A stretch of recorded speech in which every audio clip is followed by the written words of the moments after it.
Welcome, everyone, to the Nerd Journey Podcast, episode number 77.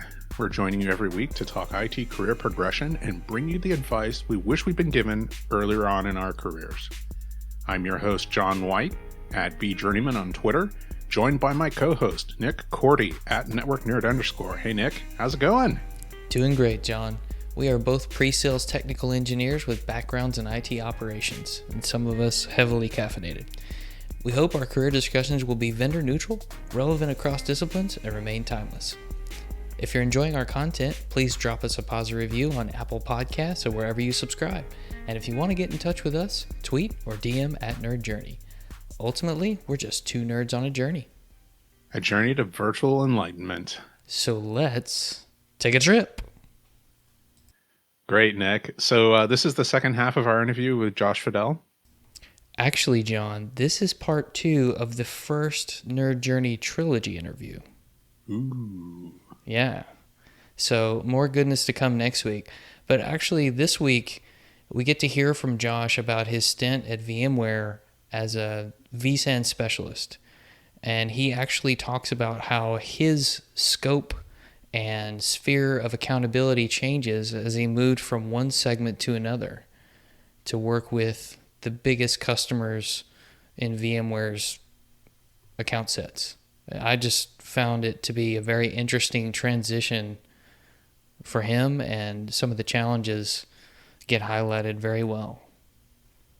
Yeah, and thankfully I finally followed up on something that came up in the first half of the discussion. I say first half, but part 1.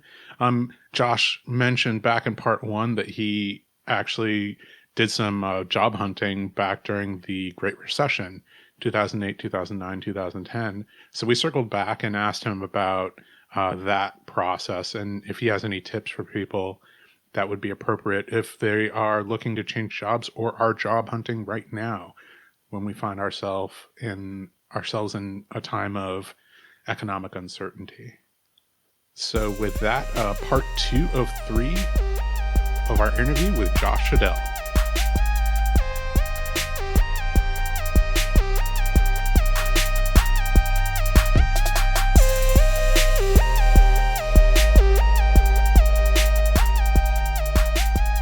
But then the other thing I worry about is, as you go up that educational chain, you become so specialized that you're only good for one specific thing, which is ultimately one of the reasons I left. I'll just say I left VMware. Is I love working for VMware. I loved the people, such smart people who work there. Really smart people in the Valley.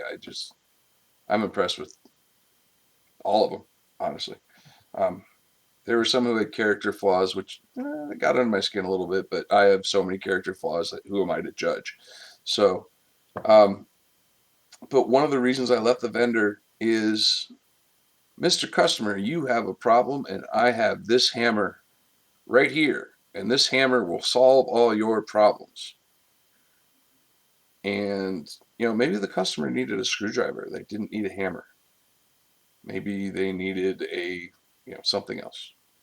And working for a vendor, I couldn't really go outside of that vendor line of products and say, oh, well, what I do is I would actually look at these options and I would pick the best one based on what's your current knowledge base, what do you have comfort with, what are your requirements, what are your constraints, and you can't really do that at a vendor, right? It's just, you can, but your salespeople frown upon it. They definitely do. Yeah. But I've definitely done it. And exactly, and that's because of who we are. We're the problem solvers. But I realized, after I'd done it for quite a few years, and I did it. I think I did it pretty well. They did. I started at VMware after leaving my implementation job. I came to VMware, and I was really, really, I was psyched. I was so stoked to work there. And I started as a regional SE, and very, very excited, and the product was cool. I mean, vSAN, it's still a cool product. It's still awesome. Um, like every other product, it has its issues. Not gonna lie, but it was such a revolutionary idea to me, coming from a pretty heavy storage background. You know, to me, it kind of revolutionized the way things were done, and that really excited me. And I did pretty well with it. Some of the biggest regional sales for VMware while I was there. And then the position came up in globals, and I was actually nervous about it. Um, I wasn't sure I was good enough. Just to We, back we up, like Go ahead. we're talking about kind of like the way that solution engineering is segmented in a lot of different vendors, right? There's one group of people that looks after maybe small and medium sized businesses, another group of people that looks after enterprise like sized businesses, and then another group of people that looks after what we're calling globals, which is probably the biggest of the big, which, span multiple different continents or just are of a large enough size, right? So, maybe like the global 2000 or some subset of that is what is considered globals. And if, there's any number of reasons why, the skill sets, fundamentally you're understanding the product, but, the each of those different segments of business have their own concerns that only maybe mildly overlap with the other ones. So if you're a solution engineer for a small business, small, medium-sized businesses, the types of problems that you're dealing with are different from, maybe the largest bank in the world, right? So that was one really cool thing I actually liked about the regional SE, because I was a specialist for them. I got to do SLED, which is state local education. I got to do healthcare. I got to do enterprise. I got to do SMB. Although I really took the point of view, as a vendor, any partner who was willing to work with me, who I could train up and just teach them my stuff. If you get a chance, here's how you qualify an opportunity. Here's a good use case. Here's where it makes sense. Any partner I could train was boots on the ground for me. And that's actually, I think, one of the reasons I did so well is I was so willing to share my knowledge, and I was so willing to teach other people to do these things and to help them understand it and get good at it. Um, you know, money, if you share money, you run out of money. Knowledge, if you share knowledge, it just gets bigger, right? Um, wow, there's a platitude. Jeez, it's late. Yeah. Anyway, We've That's marked the pretty time good. code. That's going to be Yeah. the We'll put that in the show notes for sure. But I wanted to ask, in that regional role, were you supporting just one salesperson as a specialist, or were you shared amongst multiple salespeople? Because sometimes the model is different depending on what customers you support. so as a specialist, I supported, well, my territory was Michigan, Ohio, Indiana, Northern Kentucky, West Virginia, Western Pennsylvania. I think we supported like 40 some core sales teams for VMware. So yeah, I had 40 different sales teams wanting my time, right? Um, Wow. but it was great because I love driving, and I could take calls while I was driving to a customer site or driving a state away. Never went too far, maybe I think about 6 or 7 hours was about the farthest I would drive, and that's basically like West Virginia. Um, but I loved it because I could be in the car. I had the window down, the radio blasting, or if I had a phone call, I'd roll up the window and do my phone call, and then I'd roll the window back down. Got the Subaru Forester with the sunroof, so the top of my head was, getting sunburnt and peeling. Um, but it was great because I got to meet all these different people and really get into this regional, really understand different things about the region that I drove around. Um, and then globals came, Hmm. and globals, and, and I got to say, if she ever listens to this podcast, I hope she does. Noelle Nguyen was probably one of the best bosses I've ever had.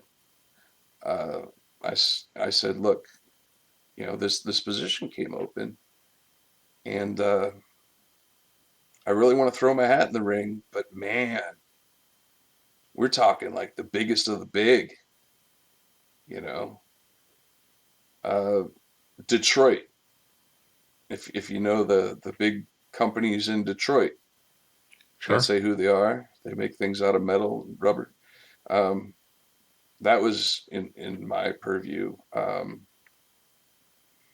actually ended up working with some companies in New York, big news companies and financial companies, and it was kind of funny. It was. I expected them to be the biggest of the big and the best of the best and the brightest of the brightest, and in some places they were. In some places, I was absolutely massively impressed, and there were even if it was a bureaucratic nightmare, poorly done mess, there were still bright spots, and those were generally the people, the engineers that I worked with. Um, but at some, the cultures of these companies were such, it was oppressive. These people were browbeaten and they were afraid to make a mistake and they were so afraid of their jobs. And you have you heard of the improvement kata, right? Hmm. No, You tell us. No. um, it's a multi-step process that was developed by Toyota.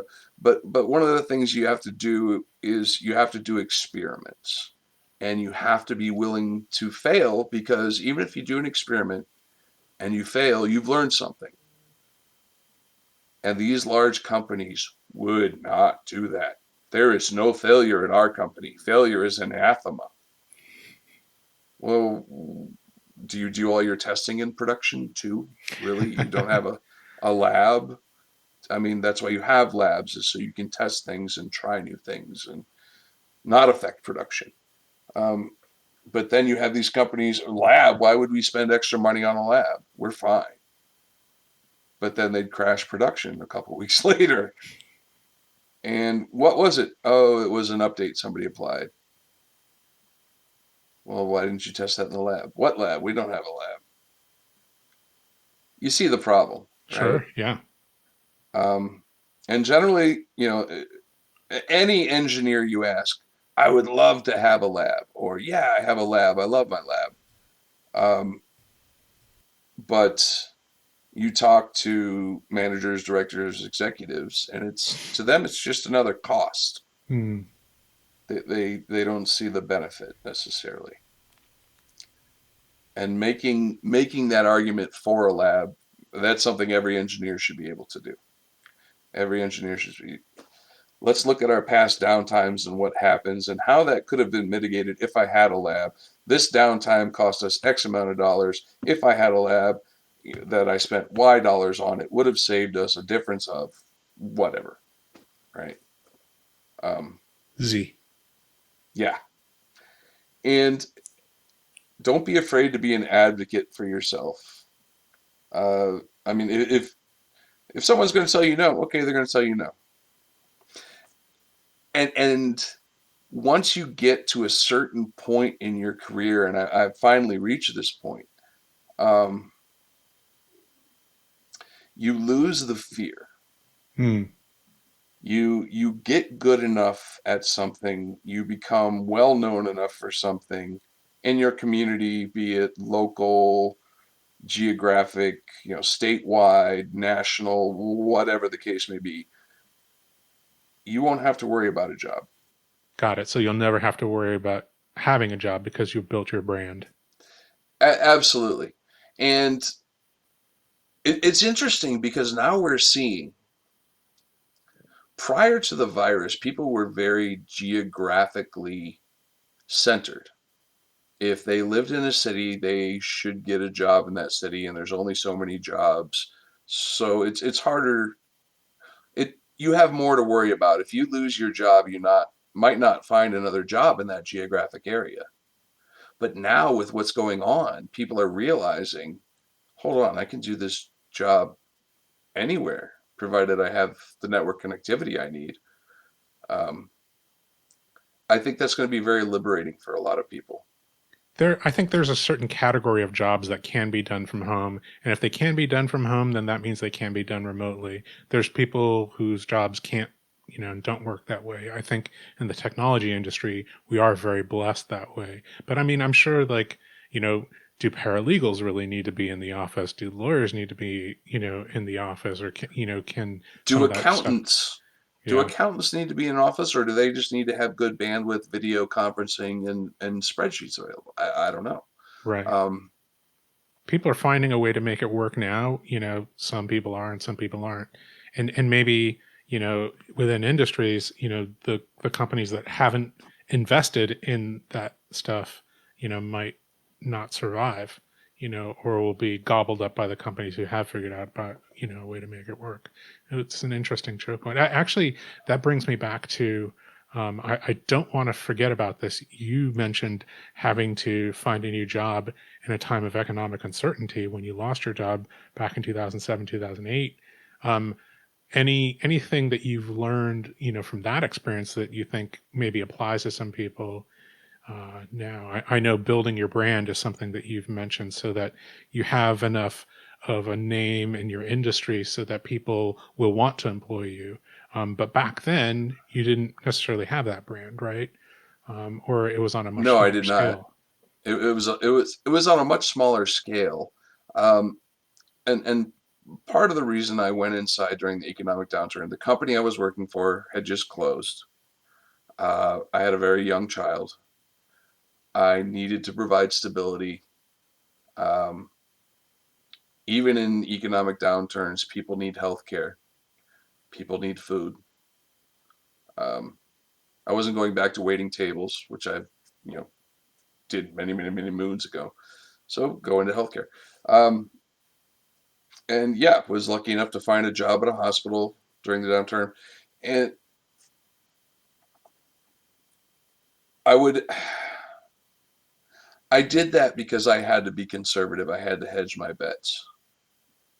Right now, with the number of people that are out of work, the number of technology people that are out of work, I would be surprised if we don't see some really cool new software companies congeal during this, because there are so many smart, talented people who are not working currently.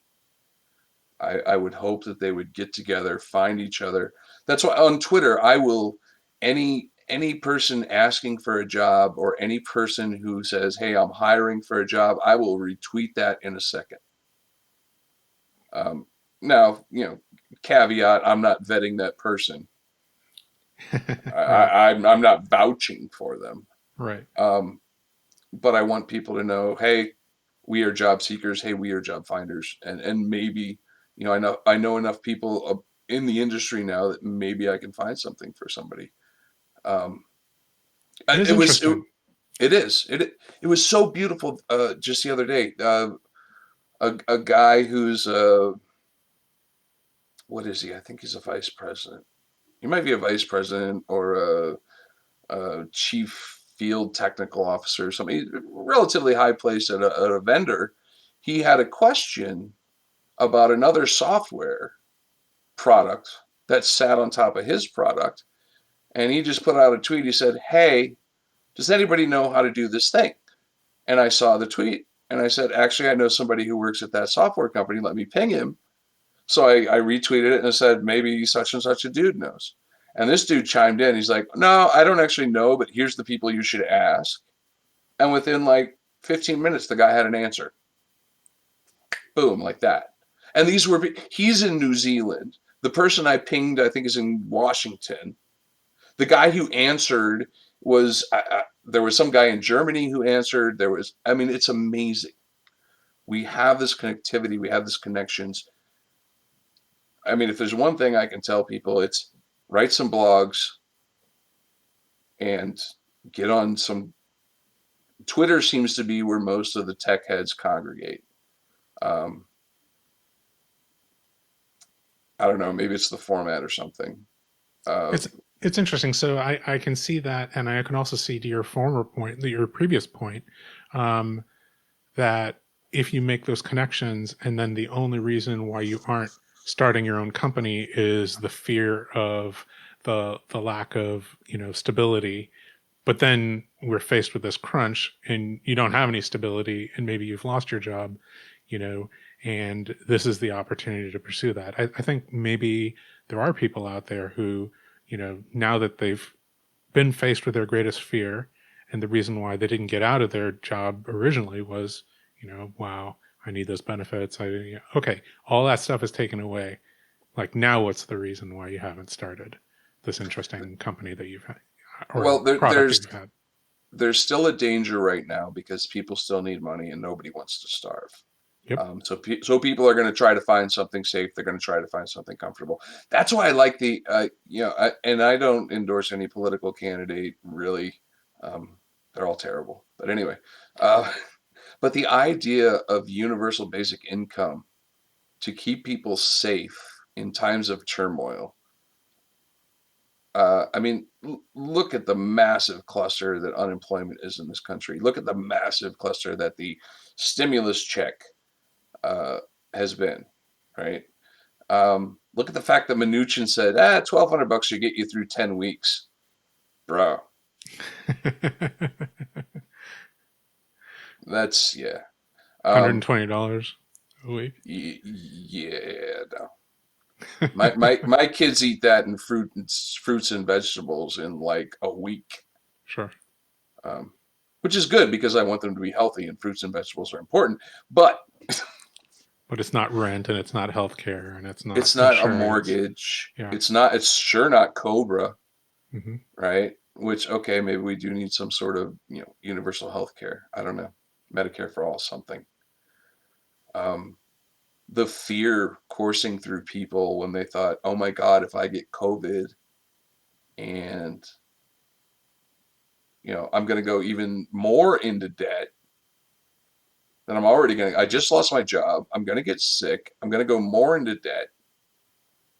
People, what was that? I saw a story about some woman got like a $30,000 or $17,000 hospital bill for her COVID treatment. Mm. So you're just adding insult to injury. Whereas if there was a universal basic income that people could apply for and just be like, I need help. Um, we always say you should never be ashamed to ask for help. But yet when people ask for help when they really, truly, desperately need it, they're, well, There's this Mitch Mc, instinct to shame them. yeah, and Mitch McConnell today, I don't believe in a blue state bailout, right? Well, you're shaming someone who's asking for help, and then Cuomo dragging him, saying New York puts 116 billion more into the federal pot. Kentucky takes 145 billion every year. Who's getting the bailout? You know what? It's not just politics. Well, it is politics, but think about it inside of an enterprise. To get back to technology for a second, how many enterprises have we seen where the storage people don't like the virtualization people, don't like the network people, don't like the developers, don't like the architects, whatever. It's this tribalism that we cling to so madly.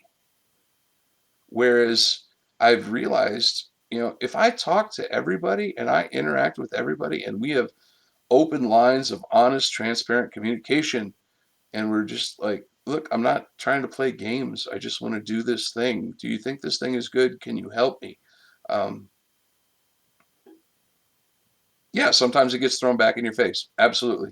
And you just make a note. Okay, this person does not want to play that way. All right. But eventually, hopefully, you find someone who does.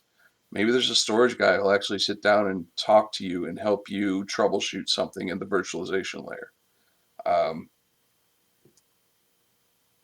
I wish people could overcome it, because those companies whose culture has overcome that fragmented, siloed operating model are doing really well, and It's they are moving interesting. forward.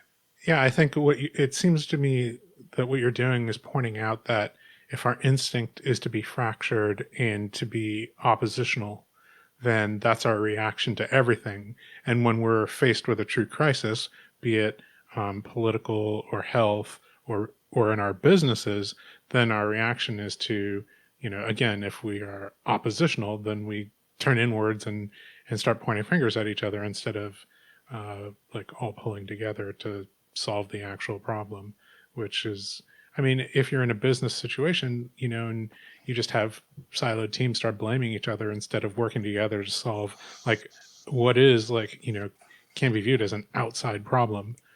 Our main competitor is doing this. We have a situation where we're facing this headwind. If you just internally start pointing fingers, because that's your culture, then you have a problem of culture that is going to impact the business. Absolutely. And I mean, you say business, I want to say organization. Sure. Mm-hmm. And different size organizations.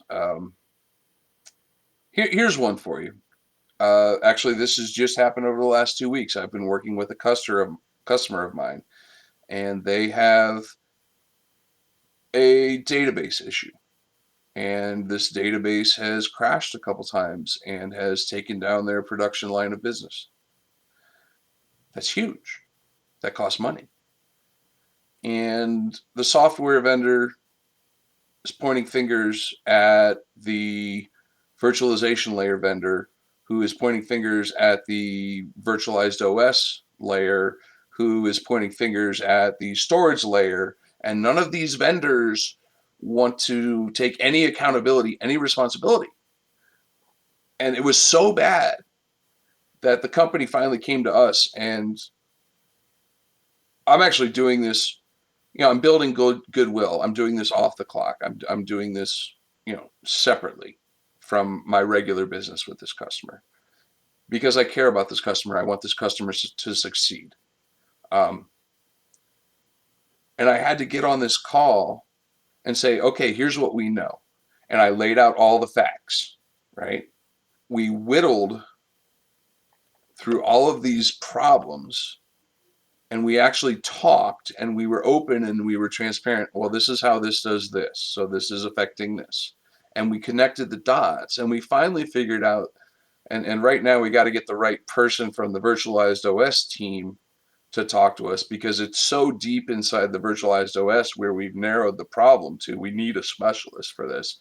And unfortunately, it doesn't fall under what I do. And it doesn't fall under what the database guys do. But we know we've made so much progress in just the last 2 weeks. They've had this problem for 6 months. And finally, when you bring this, look, we need to be honest, transparent. We need to communicate. We can't point fingers. We have to break down these walls. This isn't about which vendor I work for or this is about helping our customer and helping them to succeed.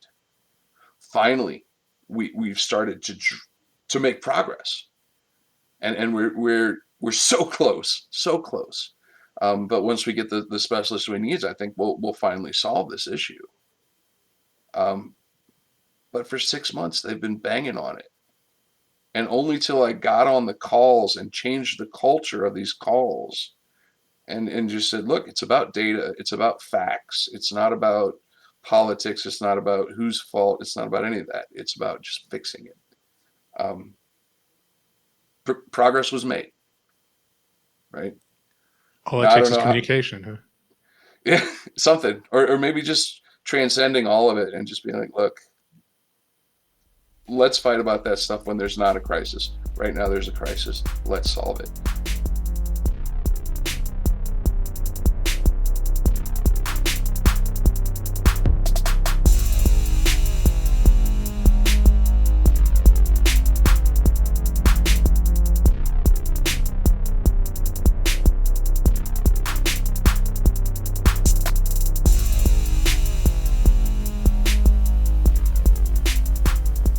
Nick, I was listening for that description that you were talking about, the change of scope and change of area of responsibility, and really, really interesting to hear Josh talk about the change and how that worked and what his expectations were and then what they ended up being, especially with working with larger organizations. Like that presumption that the largest organizations are automatically going to be really good because they are large, and kind of, I don't know, the way I took the reality of what he was experiencing, and maybe this is just, my paraphrase, is that, large organizations were no more or less likely to be good. They were just really big and really good, or really big and just as organizationally broken as any other organization could be, right? Yeah, I think that's a great way to put it. One of the things we didn't highlight in the beginning was Josh took a lot of time to educate other people and share knowledge, and he was passionate about the product that he was selling. He felt like it worked well to solve problems, and he wanted to take the time to educate others about it. He made a great quote about, if you share knowledge, it just gets bigger. If you share money, you're going to run out of money. I really like that. Yeah, that was great. And he also, we don't dig into it a lot, but he also experienced a little bit of imposter syndrome in his move to a different segment. He just wasn't sure could he actually do it. He wanted to, but he wasn't 100% sure. Yeah. I think we've all experienced that to a certain degree. Absolutely. Now, John, I'm just trying to figure out, what are we building to in part 3? I feel like something amazing's coming. Any idea what it is? I'm sitting on, I don't know what the phrase is, tenterhooks? No, that's not it. Something like that. I'm just really anticipating. I want to hear the conclusion to this interview, the first 3-parter. Yes, indeed. Well, we'll have to wait till next week to find out. Just a reminder, we want people to subscribe and give us a positive review on Apple Podcasts or wherever you're listening. We want to know if we're being helpful and are always looking for interesting questions to ponder. We're collectively on Twitter @NerdJourney. All right, farewell listeners. Tune in next time as the journey continues. I'm John White @VJourneyman, for Nick Corty @NetworkNerd_, signing off. Adios.